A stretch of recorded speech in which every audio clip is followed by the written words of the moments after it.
అప్పటిదాకా వరుస సూపర్ హిట్లతో సజావుగా సాగిన star director Koratala Shiva career కి ఆచార్య సినిమాతో బ్రేకులు పడ్డాయి.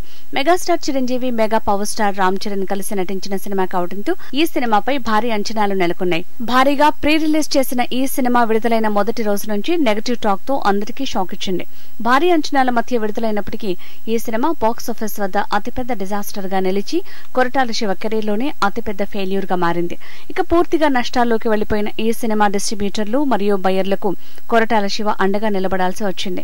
ఈ నేపథ్యంలోనే బయ్యర్లకు 4.7 కోట్ల వరకు నష్టపరిహారం చెల్లించనుండగా మరోవైపు కొరటాలకు పెద్ద ట్విస్ట్ ఎదురైంది. ఈ సినిమా శాటిలైట్ రైట్స్ 15 కోట్లకు కొనుగోలు చేసిన జెమినీ టీవీ వారు ఇప్పుడు అగ్రిమెంట్ లో అనుకున్న రేట్ ని తగ్గించాలని, లేకపోతే అగ్రిమెంటే క్యాన్సిల్ చేయాలని డిమాండ్ చేస్తూ ఉండటంతో కొరటాలకు పెద్ద షాక్ తగిలింది. ఈ సినిమాని విడుదలకు ముందే కొనేసింది జెమినీ. అయితే సినిమా ఫ్లాప్ అయింది.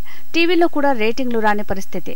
రేటింగ్లు రాకపోతే యాడ్లుండవు. అలా ఈ సినిమాతో జెమినీ కూడా నష్టపోవాలి. అందుకే ఇప్పుడు 15 కోట్లు ఇవ్వడానికి జెమినీ ఒప్పుకోవటం లేదు.